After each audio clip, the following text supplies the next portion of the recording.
अतिशय महाभयंकर असं युद्ध म्हणजे जगातील पहिले महायुद्ध।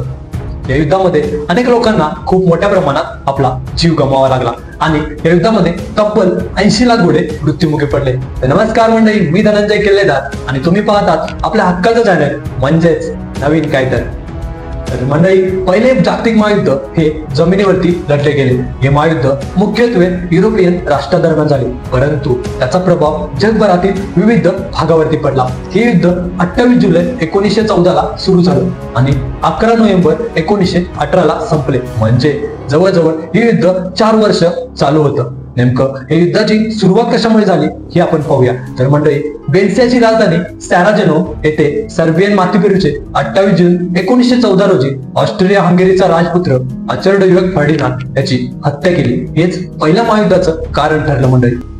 ऑस्ट्रिया हंगेरीने जर्मनीच्या पाठिंब्याच्या जोरावर सर्बियाविरुद्ध युद्ध पुकारले। खूप मोठ्या प्रमाणात येथे वणवा पसरला। या महायुद्धात दोन्ही बाजूने 7 कोटी सैनिक सामील झाले होते। यामध्ये 1 कोटी सैनिक आणि 1.6 ते 2 कोटी नागरिकांना आपला जीव गमवावा लागला। संपूर्ण मालमत्तेचे मोठ्या प्रमाणामध्ये नुकसान झाले। रणगाडे आणि रासायनिक शस्त्रांचा खूप मोठ्या प्रमाणात वापर करण्यात आला। पहिल्या महायुद्धात यांत्रिकी वाहने कमी असल्यामुळे घोडदळासाठी, सैनिकांच्या वाहतुकीसाठी दारुगोळा, औषध, युद्धाचे मोठमोठे साहित्य इकडून तिकडे नेण्यासाठी घोड्यांचा खूप मोठ्या प्रमाणामध्ये वापर करण्यात आला। यासाठी जगातील वेगवेगळ्या ठिकाणाहून 1 कोटी घोड्यांची आयात करण्यात आली होती। एकट्या ब्रिटनने 10 लाख घोड्यांची आयात केली होती। हे संपूर्ण घोडे कॅनडा, उत्तर अमेरिका, दक्षिण अमेरिका, ऑस्ट्रेलिया, भारत येथून मागवण्यात आले होते। या जागतिक महायुद्धामध्ये जगातील सर्वच प्रजातींच्या घोड्यांचा यामध्ये समावेश होता।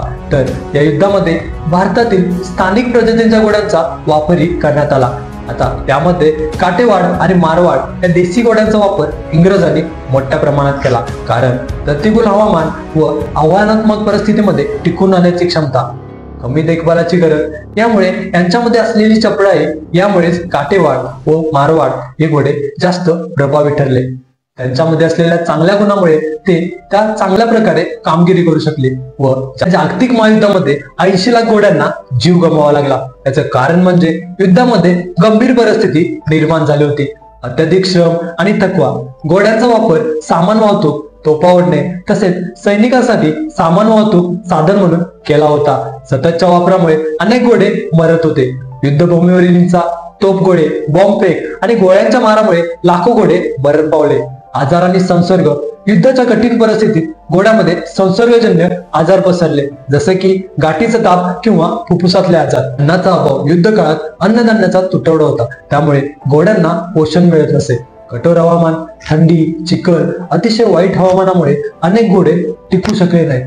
जागतिक पहिल्या महायुद्धामध्ये घोड्यांचा मोठ्या प्रमाणावर उपयोग करण्यात आला, परंतु त्यांची काळजी घेण्यासाठी पुरेशी साधने उपलब्ध नव्हती।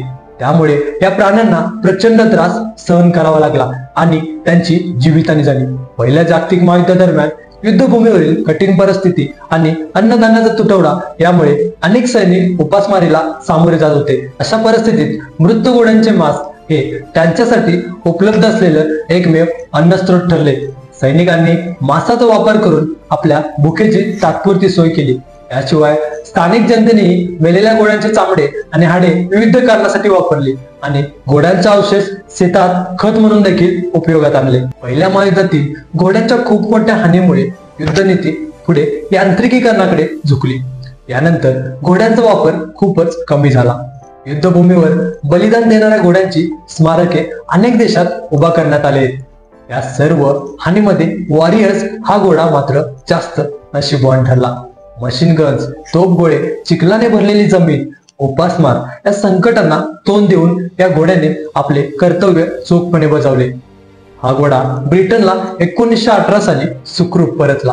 तर मंडळी, अशा प्रकारे 80 लाख घोडे या महायुद्धामध्ये मरण पावले।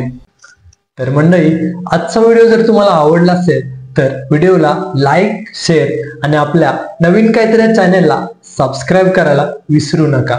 आपण लवकरच भेटू असाच काहीतरी एक विषय घेऊन पुढच्या भागामध्ये।